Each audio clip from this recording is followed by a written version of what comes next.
The ಸ್ಟೋರೀಸ್ಗೆ ಸ್ವಾಗತ. ಬನ್ನಿ ಒಂದು ಕತೆ ಕೇಳೋಣ. ಇದು ಬೆಂಗಳೂರಿನಲ್ಲಿ ಆದಂಥ ಒಂದು ನೈಜ ಘಟನೆ. ರಾತ್ರಿ 2 ಗಂಟೆ. ಬೆಂಗಳೂರಿನ ಗಾಳಿ ಕೂಡ ನಿಶಬ್ದವಾಗಿ ನಿಂತಹ ಕ್ಷಣ. ಆದರೆ ಆ ಮೌನದ ಮಧ್ಯೆ 3 ಗೆಳೆಯರು ರಾಜ್, ಪವಿ ಹಾಗೂ ಬಸಪ್ಪ ತಮ್ಮ ತಂಡದೊಂದಿಗೆ ಒಂದು ಭಯಾನಕ ಶಾರ್ಟ್ ಫಿಲ್ಮ್ನ ಶೂಟಲ್ಲಿ ಬಿಸಿಯಾಗಿದ್ರು. ಈಗ ಗಂಟೆ 3. ಶಾರ್ಟ್ ಫಿಲ್ಮ್ನ ಶೂಟ್ ಮುಗಿಸಿ ಸುಸ್ತಾಗಿ ಮಲಗಿದ್ದಾರೆ. 3 ಗಂಟೆ 30 ನಿಮಿಷ. ರಾಜ್ನ ಫೋನ್ ಜೋರಾಗಿ ವೈಬ್ರೇಟ್ ಆಗಲು ಶುರುವಾಯಿತು. ಕಣ್ಣೆತ್ತಿ ನೋಡಿದಾಗ ಅವನ ಫ್ರೆಂಡ್ ಪ್ರದೀಪ್ ಕಾಲ್ ಮಾಡ್ತಾ ಇದ್ದಾನೆ. ರಾಜ್ ಕಾಲ್ ಪಿಕ್ ಮಾಡ್ತಿದ್ದಂತೆ ಪ್ರದೀಪ್ನ ಧ್ವನಿಯಲ್ಲಿ ಒಂಥರ ವೈಬ್ರೇಷನ್. ರಾಜ್, ಎಲ್ಲಿದ್ದೀರಾ ನೀವೀಗ? ರಾಜ್ ಕಂಗಾಲಾಗಿ, ಹಾ ಪ್ರದೀಪ್, ನಾವು ಈಗ ಶೂಟ್ ಮುಗಿಸಿ ಮಲಗಿದ್ದೀವಷ್ಟೇ. ಪ್ರದೀಪ್, ಓ ಹೌದಾ, ಸರಿ ಅಂತ ಹೇಳಿ ಕಟ್ ಮಾಡಬೇಕಿತ್ತು. ಅಷ್ಟೊತ್ತಿಗೆ ಪ್ರದೀಪ್ನ ವೈಫ್ ನಿಶ್ಚಿತ ಫೋನ್ ಕಸಿದು, ರಾಜ್ ಕೂಡಲೇ ಮನೆಗೆ ಬನ್ನಿ ಪ್ಲೀಸ್. ಆಕೆಯ ಧ್ವನಿಯಲ್ಲಿ ಭಯ, ನಡುಗು ಸ್ಪಷ್ಟವಾಗಿತ್ತು. ರಾಜ್ ಪವಿಯನ್ನು ಎಬ್ಬಿಸಿ ಬಸಪ್ಪನನ್ನೂ ಎಚ್ಚರಿಸಿ, ಪ್ರದೀಪ್ನ ಮನೆಯಲ್ಲಿ ಏನೋ ಕಳ್ಳತನ ನಡೆದಿದೆ, ನಿಶ್ಚಿತ ಬೇಗ ಬರಕ್ಕೆ ಹೇಳಿದಾಳೆ, ಬೇಗ ಹೋಗೋಣ.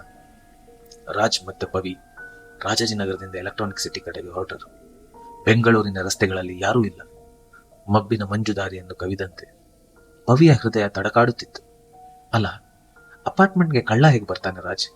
ಹೀಗೆ ಹಾಗೆ ಅಂತ ಸುಮಾರು ಪ್ರಶ್ನೆಗಳು ಅವಳ ತಲೆಯಲ್ಲಿ ಓಡುತ್ತಾನೇ ಇತ್ತು. ಕೊನೆಗೂ ಅವರು ಪ್ರದೀಪ್ನ ಮನೆ ತಲುಪಿದರು. ನಿಶ್ಚಿತ ಅವಳ ತಂಗಿಯನ್ನೂ ಕರೆದಿದ್ದಳು. ಅವರು ಬಾಗಿಲು ತಟ್ಟಿದ ತಕ್ಷಣವೇ ಪ್ರದೀಪ್ ಮತ್ತು ನಿಶ್ಚಿತ ಇಬ್ಬರು ಬೆಚ್ಚಿ ಬಿದ್ದ ಮುಖದಲ್ಲಿ ರಾಜ್ ಮತ್ತು ಪವಿಗೆ ಅಪ್ಪಳಿಸಿ ಅಪ್ಪಿಕೊಂಡರು. ಅವರ ದೇಹ ನಡುಗುತ್ತಿತ್ತು, ಉಸಿರು ವೇಗವಾಗಿತ್ತು. ನಿಶ್ಚಿತ ಆಗಿದ್ದನ್ನು ಹೇಳತೊಡಗಿದಳು. ನಮ್ಮ ಮಧ್ಯೆ ಒಂದು ಜಗಳ ಆಯಿತು. ನನಗೆ ಬೇಜಾರಾಗಿ ಬೆಡ್ರೂಮ್ಗೆ ಹೋದೆ. ಪ್ರದೀಪ್ ಹಾಲಲ್ಲಿ ಟಿವಿ ನೋಡ್ತಾ ಮಲಗಿದ್ದ. ಸ್ವಲ್ಪ ಸಮಯದ ನಂತರ ಪ್ರದೀಪ್ಗೆ ಯಾರೋ ಅವನ ಗಂಟಲನ್ನು ಕಚ್ಚಿಕೊಂಡಂತೆ ಅನಿಸ್ತು. ಕಣ್ಣು ತೆರೆದು ನೋಡಿದರೆ ಯಾರೂ ಇಲ್ಲ. ಪ್ರದೀಪ್ ಬಿರುಗಾಳಿಯ ವೇಗದಲ್ಲಿ ಬೆಡ್ರೂಮ್ಗೆ ಓಡಿ ಬಂದ. ಅವನ ಕೂಗಾಟ, ಅರ್ಚಾಟ, ಗಂಡಸು ಹಾಗೂ ಹೆಂಗಸಿನ ಎರಡೂ ಧ್ವನಿ ಒಂದೇ ಸಮಯದಲ್ಲಿ. ಅಂಥ ಕೂಗು ಆ ಅಪಾರ್ಟ್ಮೆಂಟ್ನಲ್ಲಿ ಎಲ್ಲರೂ ಕೇಳಬೇಕಿತ್ತು. ಆದರೆ ಯಾರಿಗೂ ಕೇಳಿಸಲಿಲ್ಲ. ನಿಶ್ಚಿತ ಅವನ ಕೈ ನೋಡಿದಾಗ ಗಾಯಗಳು, ರಕ್ತ ಕ್ಲಾಟ್ ಆಗಿತ್ತು. ಬೆನ್ನಿನ ಮೇಲೆ ದೊಡ್ಡ ಗೀರು ಗುರುತುಗಳು, ಯಾರೋ ದೇಹದಲ್ಲಿ ಕೈ ಚಾಚಿದಂತೆ. ರಾಜ್ ಮನೆಯೆಲ್ಲ ಹುಡುಕ್ತಾ ಹೋದ. ಬೆಡ್ರೂಮ್ನಲ್ಲಿ ಹುಡುಕ್ದ, ಕಿಚನ್ನಲ್ಲಿ ನೋಡ್ದ, ಏನೂ ಸಿಗ್ಲಿಲ್ಲ. ಆದ್ರೆ ಮೇನ್ ಡೋರ್ನ ಒಳಗಿನ ಭಾಗ ಬೃಹತ್ ಆಕಾರದ ಕೈ ಮುದ್ರೆ. ಇದನ್ನು ಕಂಡು ಪವಿ ಸುತ್ತಮುತ್ತ ಹುಡುಕ್ತಾ ಹೋದ್ಲು.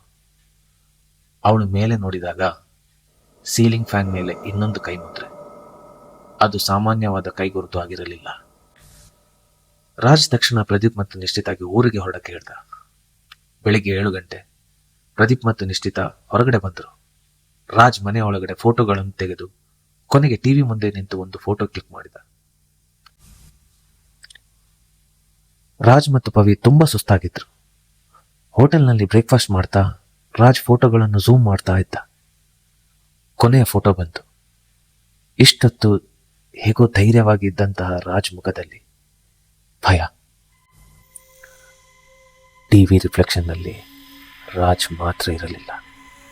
ರಾಜ್ ಹತ್ತಿರವೇ ಬಿಳಿ ಮುಖ, ಉದ್ದ ಕೂದಲು, ಒಬ್ಬ ಹೆಂಗಸಿನ ರೂಪ ನೇರವಾಗಿ ನಿಮ್ಮನ್ನೇ ನೋಡ್ತಾ ನಿಂತಿದ್ದಾಳೆ.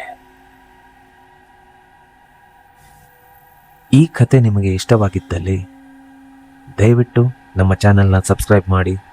ಇನ್ನಷ್ಟು ಕತೆಗಳನ್ನು ನಿಮ್ಮ ಮುಂದೆ ತರಲಿದ್ದೇವೆ. The stories. ಬನ್ನಿ ಕತೆ ಕೇಳೋಣ.